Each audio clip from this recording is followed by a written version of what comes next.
Bismillahirrahmanirrahim. Assalamualaikum warahmatullahi wabarakatuh. Waalaikumsalam warahmatullahi wabarakatuh. Selamat pagi, salam sejahtera buat kita semua. Bapak Ibu sekalian, Pak Andi, tadi saya dengar lagu Agreen itu. Saya tinggal usul ke Mas Koko, Agreennya diganti Problem. Ya Mas Koko ya, langsung jadi lagu Problem itu. Kan dua kata pas itu, Agreen, Problem. Coba deh, itu nanti bagus. Tapi nanti jadi kayak ngerebut ya Bu. Harus baru royalti ya Bu ya. Enggak, ini buat guyon pembuka Bu ya, guyon pembuka.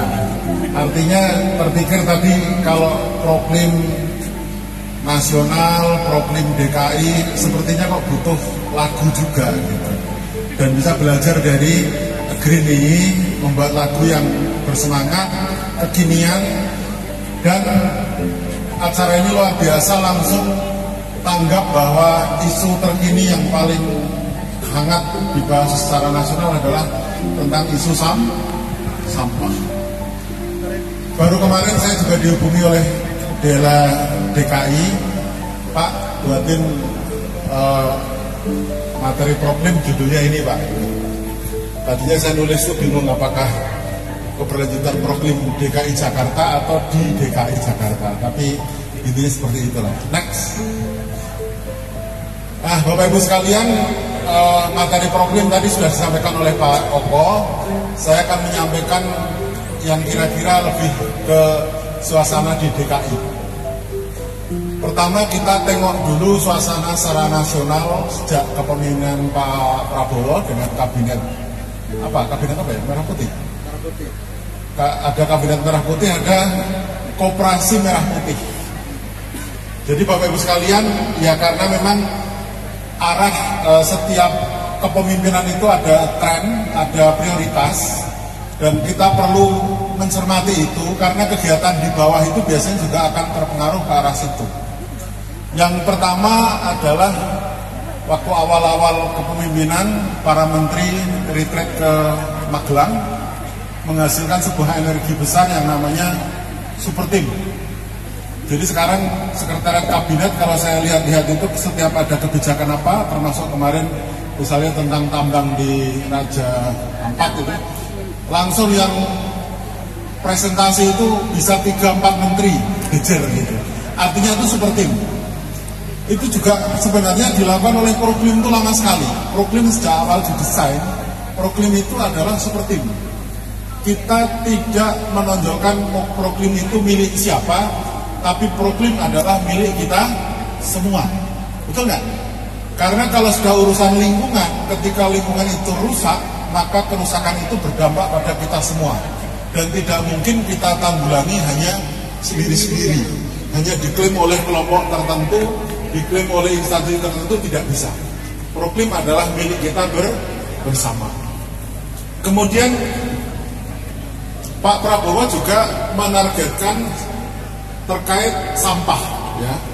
Menteri KLH di tempatnya Pak Koko ini, kalau tidak salah ingat saya, minggu pertama action itu langsung sidak TPA. Bahkan sampai sekarang prioritasnya juga sampah. Tapi yang perlu saya ingatkan di DKI adalah apa? Jangan gara-gara euforia pengen membentuk bank sampah, lalu problemnya sunyi senyap. Padahal, betul ya Bu ya? Padahal di dalam problem itu sebenarnya juga menggerakkan bank sampah. Nanti terus jangan-jangan kita nggak mau lagi pertemuan problem, kita maunya pertemuan bank sampah se-DKI. Itu malah kemunduran. Karena dengan pertemuan problem seperti komunitas hari ini, itu yang bergerak macam-macam. Bukan hanya bank sampah, bahkan food estate juga tercover. Karena food estate itu salah satunya apa? Pemanfaatan pekarangan untuk penanaman tanaman pangan. Bahkan kita pun bisa membahas Koperasi Merah Putih. Tapi saya nggak tahu di DKI itu konsepnya seperti apa, Koperasi Merah Putih sampai mana. Karena tadi kemarin sore saya rapat dengan Kemendes itu ada 12 prioritas program prioritas ke-11 itu sama persis dengan Proklim desa berketahanan iklim. Juga nanti ada desa berketahanan pangan. Ke arah itu tadi food estate, ke arah koperasi merah putih. Lanjut. Next. Oke, nah ini baru kalau nggak salah 2 hari yang lalu. Terbukti kan? Menteri-menteri paling tidak ada 4-5 menteri rapat terbatas dengan presiden, fokus apa Bapak Ibu? Sampah. Saya baca ini sampai selesai, intinya target 2029 kalau bisa sudah nggak ada lagi masalah sampah di Indonesia. Namun, gitu ya. Namun di forum ini juga kita perlu mengingatkan urusan sampah itu mirip urusan korupsi. Ya Bu ya. Mewabah ada di mana-mana sampai ke seluruh sudut penjuru di negeri ini. Khusus sampah, teorinya gampang. Teorinya sampah itu saya selalu menggaungkan teorinya 2. Penanganan sampah dari sumbernya artinya harus dari dapur. Ya kan, kalau rumah tangga loh ya, dari dapur. Kalau misalnya usaha kayak mall, kayak hotel ya dari dapurnya lah ya. Itu harus pemilahan di situ. Waktu saya ceramah di Bantar Gebang, masalah utamanya itu terjadi karena apa? Karena ibu-ibu suka bungkus sisa makanan dengan kresek, betul gak? Sebelum dibuang ke tempat sampah sering dimasukkan kresek dulu, diikat, terus dibuang ke tempat sampah. Pertanyaannya kalau ikatan itu baru sehari 2 hari masih nggak apa-apa Bu ya, belum kena ISPA, kolera dan macam-macam. Tapi kalau bungkusnya itu numpuk di TPA sudah 3 bulan yang lalu baru dibuka, kebayang nggak bagaimana ancaman kesehatan dari petugas pemilah sampah di TPA? Bapak Ibu mungkin pernah lihat di TPA banyak lalur, terus mereka petugas nyantai aja makan gorengan, minum kopi gitu ya, karena mereka mungkin beradaptasi tapi dalam arti yang sangat mengerikan gitu. Nah, kondisi seperti itu artinya kalau kita menangani sampah tidak dari hulu, ya terlambat. TPA itu ujung-ujungnya kebanyakan adalah apa itu? Yang ditumpuk-tumpuk itu apa namanya? Open dumping atau apa itu? Ya, tumpuk ya. Tadi yang disampaikan oleh Pak Wakadis kalau nggak salah 7.000 ton baru tertangani 2.000. Yang 5.000 ton tiap hari itu harus digini-gini terus. Nanti Bantar Gebang lama-lama jadi bukit. Akhirnya bagian konstruksi yang di situnya, wah ini kalau udah ketinggalan di sini udah nggak kuat lagi nih. Terus ke Jakarta Utara, di mana tuh Pak? Rorotan pun ya nggak gampang juga. Karena sampah itu kalau penanganan di hilir, ya itu tadi milahnya piye gitu. Mesin ini belum ada mesin apa kipas, apa magnet, apa setrum, mobilnya nggak ngerti yang bisa memilahkan buka kresek itu nggak ada. Adanya manusia Bu ya, adanya manusia. Jadi sampah ini kalau ditangani dari apa namanya hulu, dari rumah, dari tempat ini sudah ada tempatnya, keren banget, keren banget. Bahkan yang ngambil sampah pun nanti ada alhamdulillahnya. Kenapa? Wah yang ini nih, khusus yang ini bisa dijual lagi. Ya kan, yang plastik, yang besi bisa dijual lagi kan. Nah ini yang organik langsung dikasih starter apa namanya itu E4 dan sebagainya langsung jadi kompos gitu. Tunggu sebulan jadi kompos, selesai. Tapi kalau ayo kita praktek memilah sampah dimulai dari buka kresek, nggak jadi-jadi.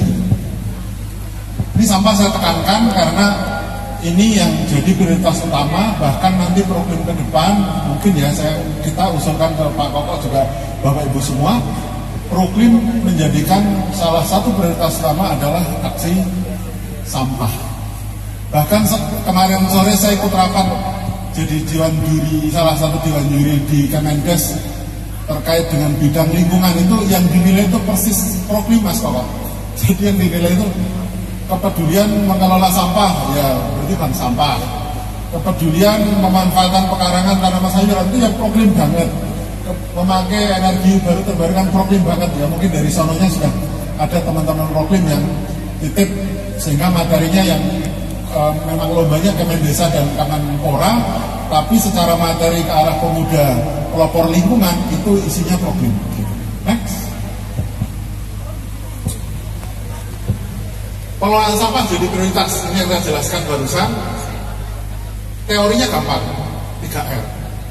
Prakteknya di rumah kita kadang-kadang juga nggak semuanya praktek, betul nggak Bapak Ibu? Ibunya rajin, bapaknya komplain. Bapaknya rajin, ibunya takut lihat maggot. Ya apa ya? Dia tahu, wong aku pegawai bank kok megang-megang maggot, jijik, buang. Gitu ya. Nah itu kadang-kadang bisa mengganggu urusan rumah tangga. Padahal niatnya kan mulia. Artinya apa? Penyelesaian itu harus diselesaikan dulu di tingkat rumah tangga. Karena hal-hal begitu itu, makanya saya ikut grup problem itu ada puluhan ya. Ada Jakarta itu mirip gerakannya dengan Bandung. Semangatnya juga mirip dengan kota Bandung. Jadi tiap hari itu kalau ibu ikut grup itu, tiap hari itu pamer maggot hidup dulu. Wah, settingan ini alhamdulillah laku, alhamdulillah dapat pesanan itu ya maggot. Di Zoom ya maggot, orangnya jijik kan nggak jadi ikut grup, lalu keluar grup dengan alasan HP-nya ngehang, padahal lebih karo maggot. Next. Nah ini problem Jakarta. Saya berani mengatakan manajemen problem Jakarta itu yang terbaik se-Indonesia. Tepuk tangan dong. Manajemen wilayahnya ya. Sehingga ada komunitas problem Pak Joko, Pak Adian, Pak Nurosoba. 3 orang ini terlihat di mana-mana. Tapi aslinya nomboknya sudah nggak terukur. Pak Joko tuh ngomong dengan saya Bu berdua. Pak, aku itu honor 500. Lah orang ibu-ibu ini orang tega Pak, 200, akhirnya nombok Pak kan gitu. Jadi fakta lapangan adalah di balik ini saya pengen penyadaran ya, ini kan bicara fakta ya. Di balik kekompakan dan keceriaan ngumpul orang bareng banyak seperti ini, ada tokoh-tokoh yang rela berkorban. Bahasa Jawanya rela nombok.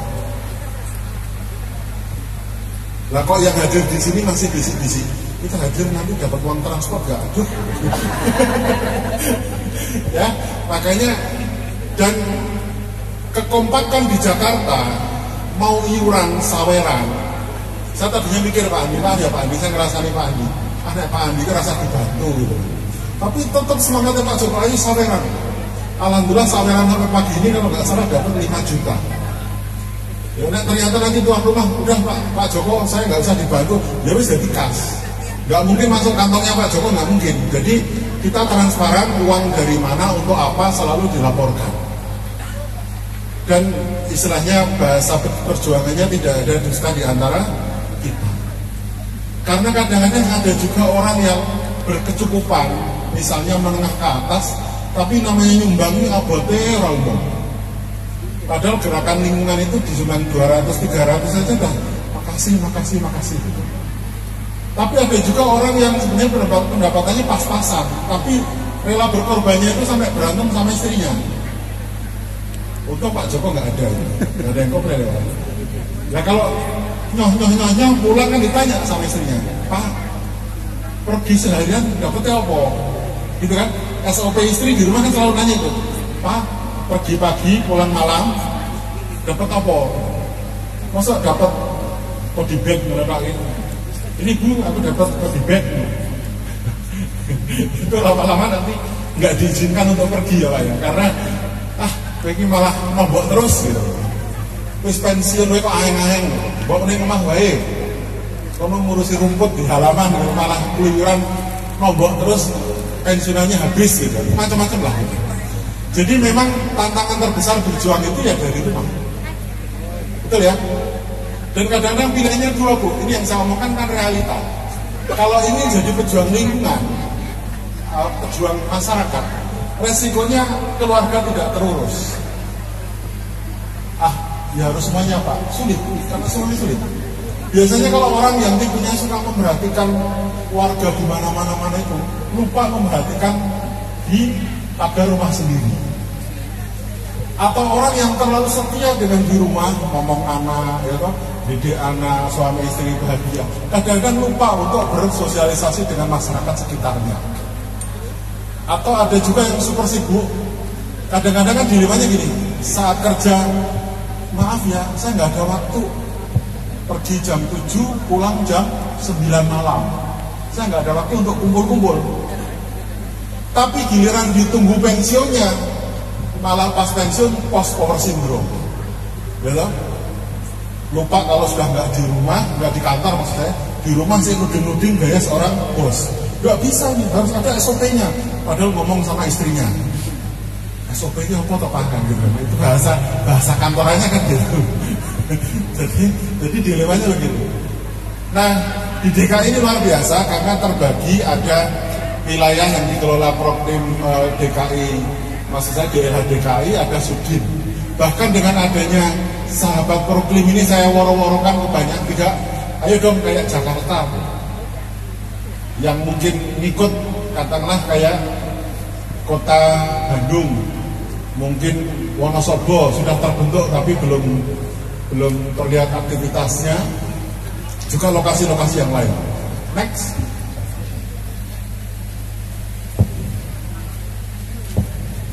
Ada orang atau ada banyak lokasi yang menganggap Proklim itu lomba, sehingga habis pas lomba itu spiritnya apa? Ya caranya tampil bagus, tapi terus menggunakan segala macam cara termasuk cara politik. Politiknya apa Bu? Politik ibu-ibu adalah minjem pot-pot tempat kain ditata karena mau kedatangan Bu Susi, Pak Romel gitu. Wah ditoto baris. Misalnya ini gara-gara mau datangi itu nyapu subuh sapu. Besok 2 hari datangi lagi, loh kok sampai oke, berarti mental lomba, gitu kan? Tapi kalau tiap hari bersih itu keren, gitu. Memang membangun kebiasaan itu tidak mudah, betul ya, Bapak Ibu ya? Gak gampang. Saya itu sering diomeli sama istri, dia rajin ibadah, doanya banyak sekali. Saya praktis doanya, ya Allah kabulkanlah doa istri. Diomeli lagi, karena ya saya kan nggak seperti kamu gitu kan, yang bisa ibadah 5 kali lipat, saya 1 kali lipat aja sudah lumayan gitu kan. Tiap orang ukurannya beda-beda, gitu ya. Terus konflik internal, saya menyebuti Pak Andi dan Agrin ini apa Bu? Saya juluki di sini adalah Proklim dengan manajemen CEO. Karena saya lihat sosoknya Pak Andi itu kayaknya orang kantoran banget dan biasa mimpin skala besar gitu, jadi gayanya itu gaya CEO gitu. Kita julukinya ya sambil guyonan ya Pak, wah ini ala CEO. Nah Pak Jokowi manajemen kebun kosong ala apa Pak? Ala supporter bola ya Pak. Oh ayo Parani gitu. Jadi Pak Jokowi itu daya jangkau motornya itu sudah keliling DKI. Boh ono duitnya, boh ora, pokoknya mangkat. Malah kadang-kadang ada pertemuan Pak Joko nggak tahu itu komplain, saya nggak dikasih tahu karena pengen ikut, pengen hadir. Makanya cocok beliau di ngurus seperti ini. Yang ketiga, regenerasi. Benar kan? Di forum ini yang masih ting-ting ada nggak nih? Maksud saya yang 30 ke bawah itu ada nggak sih yang hadir sekarang? Nah, itu ada 1. Berarti 1% ya Mbak? 1 dari 100. Kendala se-Indonesia, aksi lingkungan itu kan bukan aksi yang menarik banget secara media dan apa ya, untuk TikTok atau apa, sehingga aksi lingkungan ini untuk Gen Z masih keterlibatannya masih sangat rendah. Maka ini tantangan juga, selain tadi tantangan-tantangan yang lain, bagaimana lokasi Proklim ini mengangkat agar apa Bapak Ibu, anak-anak kita juga terlibat, gitu ya. Terus Proklim itu adalah gerakan komunitas. Jadi kalau kita mau bergerak ya harus bergerak bersama. Next Mas. Ini sebenarnya awalnya pertanyaan dari peserta yang lain itu. Bagaimana sih Pak cara meningkatkan kepedulian pada lingkungan? Jawaban saya simpel kok. Orang seperti apa yang mau melakukan apa saja. adalah orang yang sedang jatuh cinta, betul nggak? Loh, jatuh cinta itu disuruh apa aja mau kok. Disuruh tiduran, mau lari, mau disuruh masuk kamar, mau gitu kan. Disuruh diem, nurut gitu kan, karena ada faktor cinta. Jadi kepedulian lingkungan itu akan terjadi, caranya adalah buatlah orang-orang itu jatuh cinta pada kita. Nanti dulu Bu, kalau kita langsung mari kita cinta lingkungan, apa lingkungan? Mari pilah sampah, kotor banget, ya kan gitu. Karena belum ada cinta Bu, mesti komplain. Buatlah cinta dulu. Itulah kenapa kalau saya keliling ke lokasi problem, yang tak keluarkan adalah ilmu dukun. Apa ini? Saya kan tukang pijet. Jadi saya, mana ibu-ibu siapa yang mau dipijit? Tak pijit dulu Pak. Tapi saya batasi dulu Bu, saya mijitnya maksimal sehari 6 orang. Biar nggak semua Pak, nanti saya pingsan nggak ada yang nolong. Setelah dipijit, kok enak, dapat untung kan, ada rasa suka. Baru ngomong, ayo kita pilah sampah, nurut. Tapi kalau ceramah gini, ayo kita peduli lingkungan, itu nanti jadinya hanya slogan yel saja, setelah itu lupa lagi. Intinya apa? Orang akan menurut pada orang lain. Ini hukumnya berlaku untuk semua ya. Hubungan pribadi, keluarga, kantor, agama, apapun semua. Itu dalam rumus saya, semua itu harus merasa untung dulu, baru ikut. Buktiin omongan saya. Ini pengalaman saya layani curhat 25 tahun. Ternyata interaksi 2 orang atau lebih itu harus ada untung dulu. Cuman untungnya itu apa? Setiap orang ukurannya beda. Kalau Pak Andi, ukurannya sudah bukan rupiah. Oh sudah ada rupiah. Ukurannya mungkin gara-gara tangannya tak pijat, wah enak Mas dipijat, wah saya pengen Pak Kun kapan datang lagi ke sini, pengen dipijat lagi gitu. Mungkin pijatannya. Ada juga mbak-mbak yang sedang galau karena patah hati, dikecewakan, diberi nasihat kok begitu membahagiakan, menyamankan gitu. Oh itu keuntungannya. Ada juga skala orang yang, mohon maaf, ada yang keuntungannya masih diukur dengan perut. Saya kalau datang dapat makanan enggak? Dapat, oh saya berangkat. Ya kan? Ada yang begitu kan? Ada juga ya, oh di sana ada uang transport enggak? Ada, oh saya berangkat. Ukurnya bensin berarti, kan gitu. Nah, kalau keuntungan itu tercover semua, maka orang itu bisa berjalan semua. Orang yang untungnya tercukupi akan berjalan bareng. Orang yang merasa dirugikan, dia akan mundur secara teratur. Buktiin omongan saya kalau nggak percaya. Di urusan apapun, di urusan kantor boleh, urusan rumah tangga boleh, urusan pertemanan boleh. Misalnya pertemanan lah, ya Bu ya, misalnya Bu berdua berteman. Tiap jalan ibu yang bayari, jalan bayari lagi, lama-lama mikir, ini koncoku kok mau nunggu tok, gak ada imbal pali harusnya kan gantian traktir. Itu kalau ukurannya masalah traktir, lama-lama menjauh. Tapi kalau misalnya ini yang bagian traktir karena kebetulan gajinya lebih tinggi, tapi yang itu ternyata orangnya pintar ngobrol, ngoceh pintar dan nyaman. Jadi dengan mau mengeluarkan duit nggak masalah, karena apa? Aku seneng mendengarkan ocehannya. Ocehannya itu bikin saya yang stres urusan kantor itu jadi lupa lah pokoknya. Nah itu jalan, mereka akan lama itu berteman. Tapi kalau satu untung satu rugi nggak akan tahan lama. Termasuk di lingkungan. Agreen juga. Jadi Agreen ini dulu saya pernah nyampaikan ke Pak Andi mana nih generasi penerusnya kan gitu kan. Karena di sini kan kebanyakan orang-orang yang sudah meninggalkan dunia hitam. Rambutnya putih kabeh gitu. Saya belum sampai putih, rambutnya udah hilang Bu. Jadi ya wis udah jadi putih gitu. Nah, penerus di sini. Akhirnya Pak Andi kan cerita waktu itu, oh ini Mas, ngelola lahan ini dulu, kalau nggak salah ingat saya ini dulu bekas tempat sampah, buangan bangunan, terus dikelola jadi seindah ini. Tadi dapat ujian dari Pak Kadis ya. Ternyata ngelola ini juga nggak gampang. Jangan-jangan karena Pak Andi yang ngelola, yang lain itu lepas tangan. Jadi misalkan kalau masalah sampah numpuk di sana orang apa, oh itu Pak Andi kok. Akhirnya pasrah Pak Andi lah, Pak Andi sendiri juga nggak bisa minta iuran ke yang lain. Wah, pusing di situ. Jadi artinya mengelola makin luas, tantangannya makin berat. Betul ya? Apalagi ngelola antar wilayah ya Pak Joko, Pak Norosoba itu.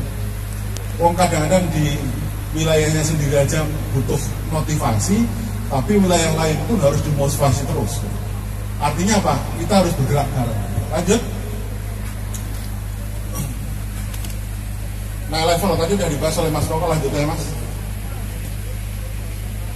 Nah, saya ada tambahan yang pojok kiri atas itu. Pojok kiri atas. Ada yang tadi Pertamina, mana tadi Pertamina? Udah guys. Jadi kadang-kadang begini. Ini bukan angka pasti, tapi kadang-kadang ada pihak yang bertanya, yang mendampingi baik perguruan tinggi.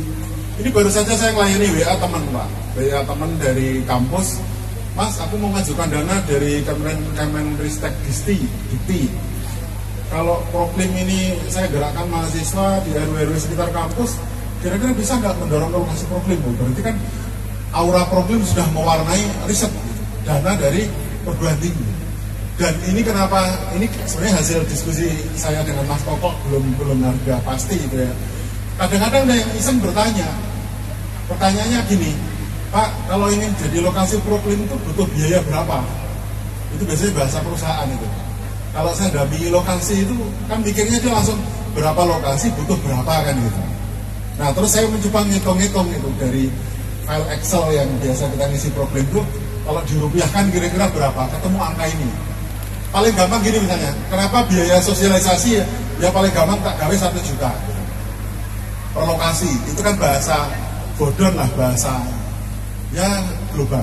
Artinya kadang-kadang pihak yang ingin mendampingi itu juga butuh range biaya itu berapa sih gitu.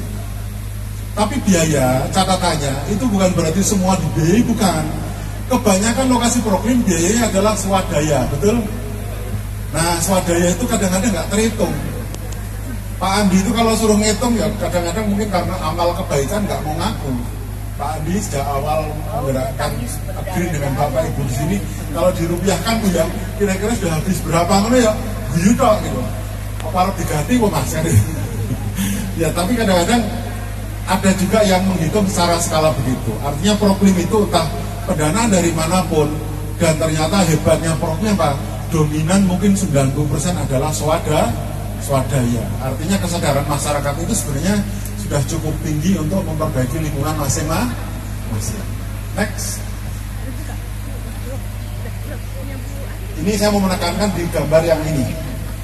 Kuantitas ini Mas Koko ini sudah 6.000 ya Mas. 6.000 itu yang proses reguler. Ada lagi yang proses kemarin komunitas kalau nggak salah itu 6.000 juga, jadi 12.000. Itu kuantitas jumlah. Nah, kualitas yang kita yang di ruangan inilah, yang di sini ini kualitas. Kalau ibu-ibu nanya, Pak, habis penilaian problem terus kita ngapain? Nanya kualitas itu, ya kan? Terus setelah saya dapat apresiasi piala dari DKI, kami dapat apa lagi? Nah, itu bicara kualitas. Setelah kemarin didampingi perusahaan, terus perusahaannya ada di Jakarta Utara, perusahaan apa ya? Anaknya Astra, urusan keren-keren tuh. Ake Bono ya kalau nggak salah ya. Ake Nebo pakai Bono. Nah itu Pak, kami setahun lagi mau pindah dari DKI ke Karawang ya. Nah terus RW-nya tadi Pak, waduh, padahal sini ini dampingnya bagus Pak. Waduh, berarti tahun depan sudah nggak didampingi lagi. Itu bicara kontinuitas, gitu kan? Sekarang saya pakai gambaran yang sederhana lah. Waktu menikah, I love you terus menikah gitu kan. Kan mikirnya hidup berdua, betul nggak? Tapi ketika berdua harusnya dua orang ini hidup bersama. Kalau ada yang masih orang tuanya masih bantu, mertuanya masih bantu, itu kan terasa wah pede banget gitu. Tapi kalau berdua habis ijab kabul langsung ngontrak, itu pikirannya kan sangat wah merasa hidup sendiri gitu kan. Nah, problem juga sama. Dengan adanya komunitas ini sebenarnya adalah bagian kita untuk bergerak bersama. Gitu. Lanjut. gambar ini sering saya share gitu. Karena ada juga yang mungkin belum lihat. Ya Bu.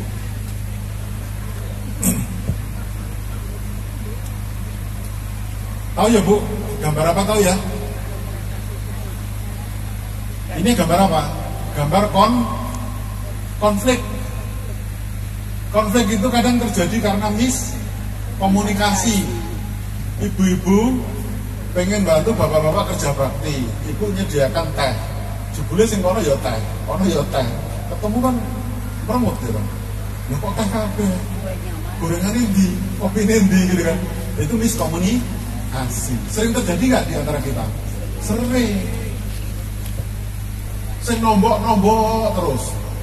Sing nggak pernah iuran, nggak pernah terus gitu. Ya lama-lama mangkel gitu kadang. Jadi miskomunikasi itu sering terjadi di antara kita. Makanya kalau terjadi miskomunikasi, solusinya satu, duduk bersama, diskusikan siapa berbuat apa. Ya Pak ya, kalau berantem sama pasangan gitu ya, duduk bareng. Tapi masalahnya duduk bareng itu angel. Itu lagi marah kok suruh duduk bareng gitu. Karena rumus ibu-ibu itu, rumus wanita itu katanya laki-laki itu selalu salah. Gitu. Itu pasal pertama yang harus disetujui Pak Joko ya. Jadi pasal pertama harus disetujui adalah laki-laki selalu salah. Aku salah Pak? Ya aku salah. Baru ada pembicaraan pasal per pasal. Tapi intinya adalah ini ganti rugi. Karena kamu salah, kamu harus gini. Terus pokoknya nombok lah ya. Next. Nah ini juga sebenarnya andalan saya di mana-mana, konsep memberdayakan masyarakat. Kalau boleh saya katakan Green, Pak Andi di sini pemimpin lokal, tapi harusnya Green bukan hanya Pak Andi. Mungkin ada ibu-ibu yang perkasa, ada bapak-bapak juga yang nggak pernah kelihatan media, nggak pernah ikut foto, tapi semua bersih halamannya karena beliau yang sering nyapu tiap pagi. Itu tokoh juga sebenarnya. Jadi tokoh itu ada dua, ada yang di permukaan, ada yang di bawah permukaan. Kalau bawah permukaan itu biasanya pasukan elit. Memang dia nggak mau diliput oleh media, tapi hasil karyanya nyata. Kalau di permukaan, memang itu cocoknya ketemu media. Bagian membahas statement, bagian nomor tamu, bagian ketemu pejabat dan sebagainya. Yang kebijakan negeri apa? Di sekitar sini tidak boleh membuang sampah sembarangan, pelanggaran didenda sekian, monggo. Pendampingan. Kalau CEO itu masih butuh didampingi nggak? Butuh, tapi mungkin bukan ke arah pendanaan, keramaian aja. Contohnya apa? KKN mahasiswa suruh ke sini, nanti Pak Andi kan senang. Ada mahasiswa KKN misalnya 20 orang tiap hari nongkrong sini. Halo Bapak, mari Om, anak-anak kecil itu kan itu mensemangati para kakek dan nenek, kan? Betul nggak?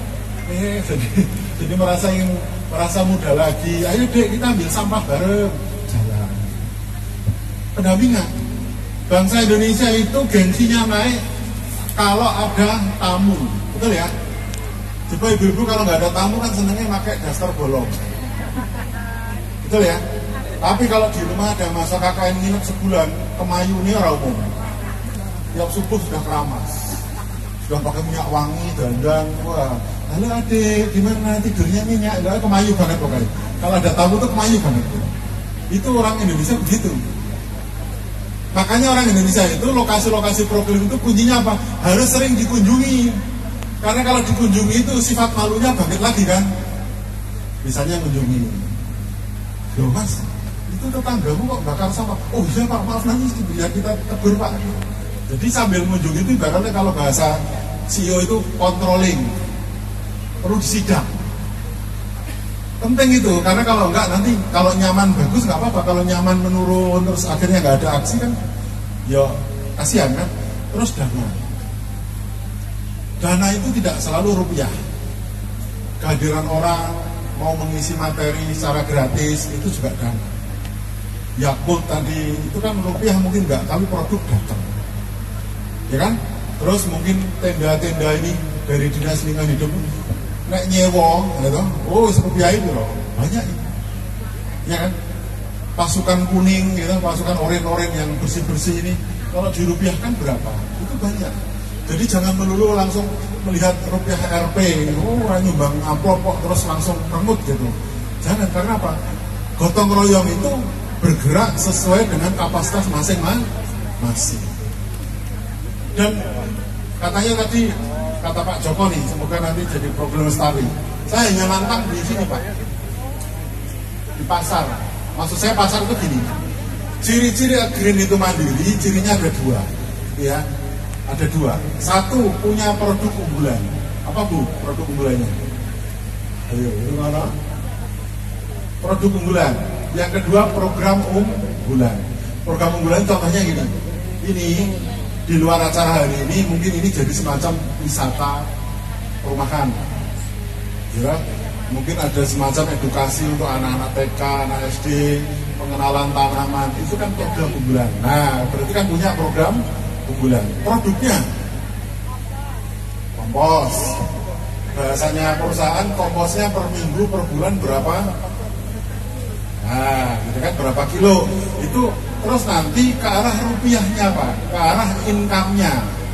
Kalau kompos tapi pernah menghasilkan, tapi berapa bulan yang lalu setelah itu nggak produksi lagi, bukan unggulan, pernah produksi. Nah, gitu. Jadi kalau pengen lestari, ciri-cirinya itu harus kemandirian.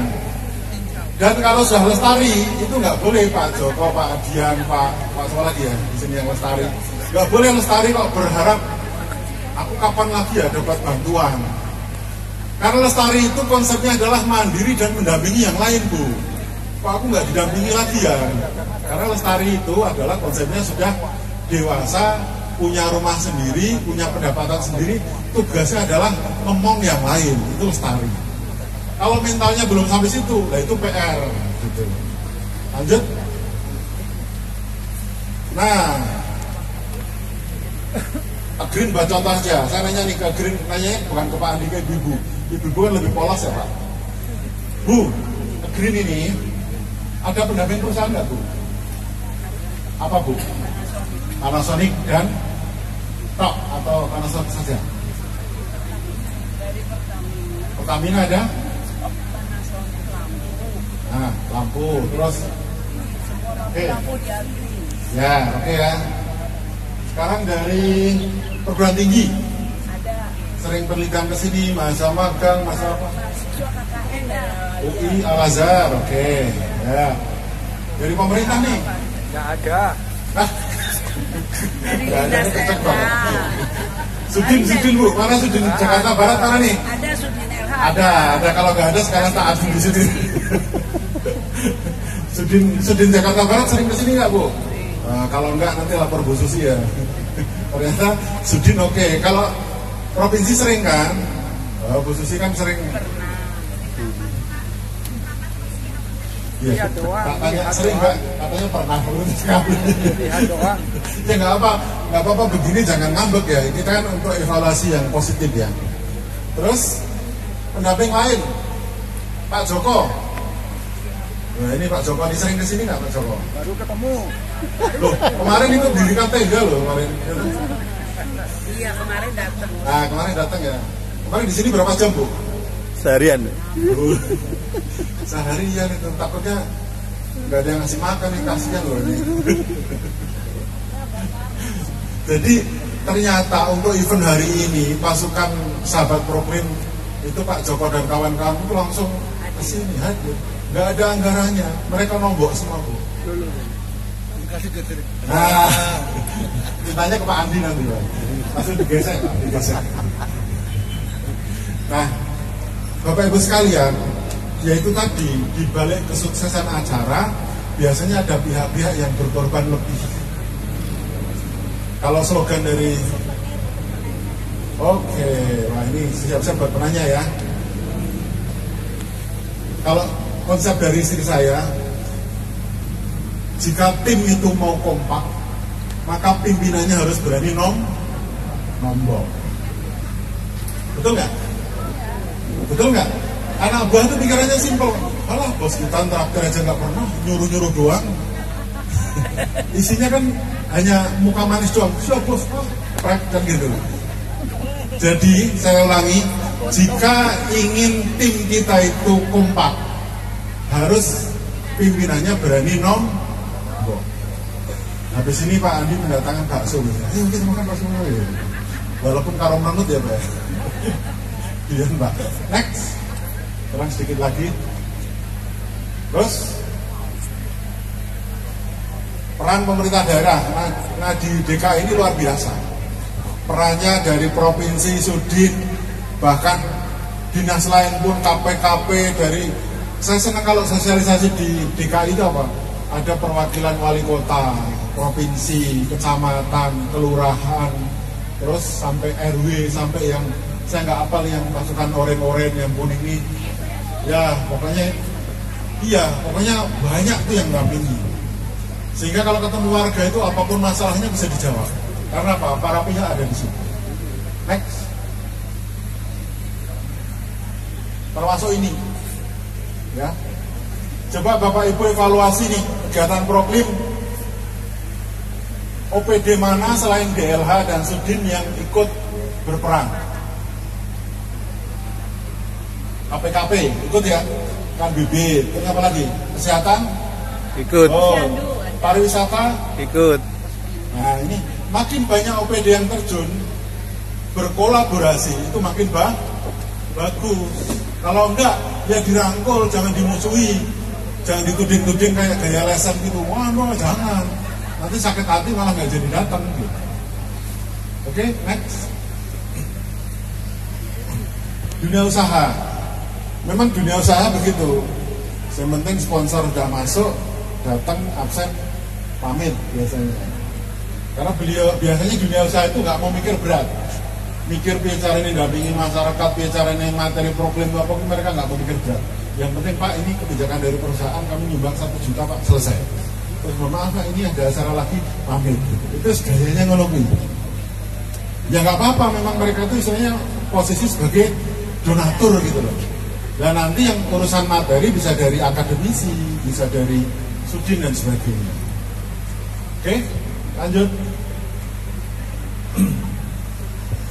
Bahasa dunia usaha itu ada 2 Bu. Jangan kalau mau merayu perusahaan itu ada 2. Apa ini? Skimnya. 1 CSR, 2 proper. CSR itu ada 3 jenis, ada 3 level. Level pertama bantuan cepat habis. Misalnya tadi minum Yakult selesai tak? Selesai.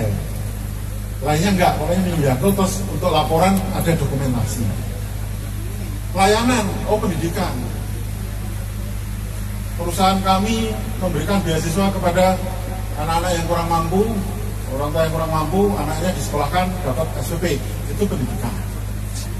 C ini yang paling berat dan jarang perusahaan mau menyentuh, kecuali perusahaan yang kokoh dalam pendanaan. Adalah apa? Pemberdayaan. Misalnya mendampingi UMKM. Contohnya tempatnya Pak Nur Sobah itu, Mak Demplon dari Indonesia Power ya. Mak Demplon itu ibu-ibu membuat catering, masak-masak, dapur, membuat produk, bahkan sekarang berkembang menjadi bakery. Ada rotinya kemarin pas launching saya diundang. Itu kalau yang didampingi sudah berkibar, nanti pendampingi nambah Bu. Bukan hanya perusahaan, nanti dari OPD pun datang, dari yang lain datang. Saya malu merasa bangga karena dampingannya telah berkembang. Makanya Bapak Ibu jangan mimpi dapat dampingan dulu sebelum usahanya terlihat. Kalau usahanya terlihat bagus, viral, biasanya pendamping akan datang sendiri. Proper ini biasanya urusannya kalau mau perusahaan-perusahaan besar yang sedang mengajukan proper. Mereka biasanya di syarat-syaratnya itu ada ketentuan mendampingi lokasi. Gitu. Next. Kalau perguruan tinggi nih Bu, Bapak Ibu ya, ada KKN, magang, skripsi, penelitian, penyuluhan, seminar dan sebagainya. Saya terus terang sangat kagum, dulu belum ada ini ya Pak Andi. Lantai ini belum ada ya, waktu kita pertemuan di situ. Sudah ada. Nah, saya malah kenapa enggak event seperti ini dibuat untuk seminar-seminar ilmiah, pelatihan-pelatihan ilmiah di sini Pak. Jadi konsepnya eco gitu kan. Konsepnya lingkungan, eco green, pelatihan bank sampah boleh, ya toh, seminar ilmiah boleh. Ini untuk nuansa ini lingkungan banget lah gitu. Next. Ini sebagai penutup, ini sekedar pengingat saja.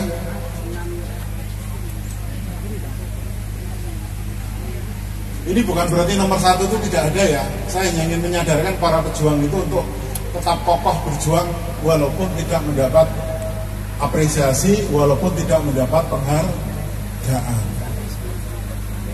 Malah pejuang lingkungan yang sesungguhnya itu aslinya tidak lagi mencari penghargaan. Banyak kejadian di tapak-tapak gitu, di tingkat lokasi. Saat berjuang si fulan, giliran naik ke panggung bukan si fulan. Betul ya Bu ya? Iya, kebetulan kok tokohnya misalnya Pak Joko ini bukan pejabat kan, Pak Joko bukan pejabat. Lah yang merasa pejabat kan ketika ada penghargaan, loh wilayah ini kan saya pimpinannya. Yang dapat kan tempat saya ini. Lembaga kan, wah saya harus maju. Makanya kalau pejuang lingkungan itu gampang sakit hati, nggak jadi itu. Mutung itu nggak jadi. Para penggiat lingkungan, apapun profesi dan posisinya. Profesi itu kan ada yang swasta, ada ASN, ada wirausaha, ada pengangguran, ada macam-macam gitu. Dan posisinya, kadang ada yang pimpinan, ada yang anak buah, ada yang kemana-mana itu wajib berkolaborasi. Caranya apa? Sesuai jangkauan tangan. Mungkin nggak hadir, tapi ini saya bantu iuran 50.000 buat meringankan beli gula. Oh mungkin saya nggak hadir, ini materinya saya buatkan PowerPoint-nya ya, silakan ya. Jadi semua ada kontribusi. Oh mungkin yang hadir, ada yang bersih-bersih, ada yang urusan konsumsi, ada yang sound system, ada yang urusan nerima tamu. Dan semua orang itu dalam konsep CEO kan the right man on the right place. Setiap orang itu punya peran. Ibu-ibu yang suka dandan, gitu, kan konsepnya harus di depan dan menerima tamu, betul nggak? Nah kalau ibu-ibu yang suka dandan, harus lipstikan, kukunya aja 2 cm, 2 cm, kon asah-asah di belakang, ngamuk dia, betul nggak? Nah itu harus menempatkan orang sesuai talentanya itu ke arah mana. Dan saya terus terang tadi di awal tuh kaget dengan penampilan Pak Joko, Pak Nur Soba itu nggak biasanya kayak begini. Penampilan beliau berdua itu sangat luar biasa. Nggak tahu ngapal ke berapa hari itu. Biasanya nggak kayak begitu. Ini di sini tadi semangat banget gitu. Mungkin karena di depan Pak Andi ya. Jadi ingin tampil seperti di depan perusahaan nasional itu. Kita harus gini. Biasanya Pak Joko itu sering kesleo, enggak tadi. Pak Nur Soba juga ada tadi. Sokratesnya keluar tadi. Karena Pak Nur ini tiap hari Bu di grup Proklim DKI selalu mengutip Sokrates. Makanya kita sering guyonan, ayo Sokratesnya keluar gitu. Keluar beneran tadi. Tapi memang keren banget itu. Keren banget tadi kalimatnya. Makanya yang saya rekam pas Sokratesnya apa? Doanya nggak saya rekam. Karena itu nanti kan mau saya publikasi umum ya. Keren banget. Cuman kalimat pertama saya telat tadi. Yang kalimat pertama itu nggak sempat terekam. Terus terakhir, jadikan setiap langkah melestarikan lingkungan itu sebagai ibadah. Ini sebenarnya gue ngeyem-nyemi Bu. Ngeyem-nyemi bahasa Indonesianya apa sih? Biar hatinya nggak sakit hati gitu loh. Ibadah sesuai agamanya masing-masing gitu. Karena pejuang lingkungan itu aslinya sebenarnya adalah kontemplasi dirinya secara vertikal. Lah pejuang lingkungan kok dikit-dikit, ayo tolong aku di setting ya, masukkan Instagram, masukkan TikTok. Wah, akhirnya kan ya bisa seperti itu, tapi akhirnya ya begitulah. Tapi yang intinya adalah kita itu harus siap sekarangnya. Terakhir, saya nggak biasa buat puisi, jadi pantun. Saya biasanya buat puisi. Saya mau buat quote saja lah. Begini Bapak Ibu, sebagai penutup, bahwa membentuk itu lebih mudah daripada merawat. Betul ya? Bijak boleh semangat banget gitu kan. Pernikahan setelah 5 tahun lebih kita sini mau padu gue berhasil entek atau utangnya nambah itu Bu. Kredit omah lunas gitu.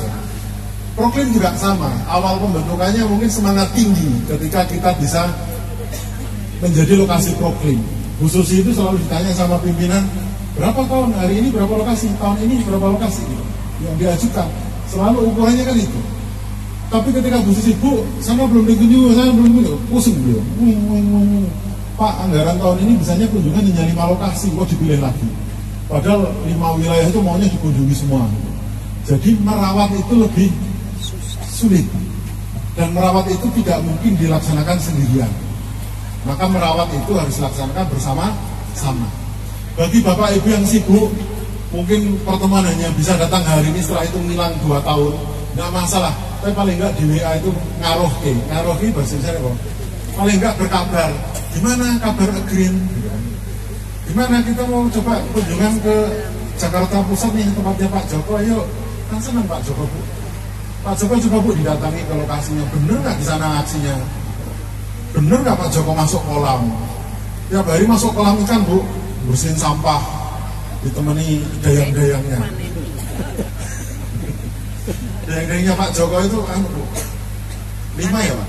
5 ya Pak? Pendidikan datang kan. Iya, luar biasa. Dan Pak Joko kan merasa halamannya luas banget. Tapi seluas ini sama ya? Sama ya? Buat kosong kan? 2.800. Oh, sana 2.800. Bisa buat main bola itu. Gede dari sini ya. Ya. Tiap hari Pak Joko itu melihat Hutan. anak-anak remaja di situ pacaran. Terus Pak Joko lihatnya itu sambil mengenang masa lalu. Awet muda.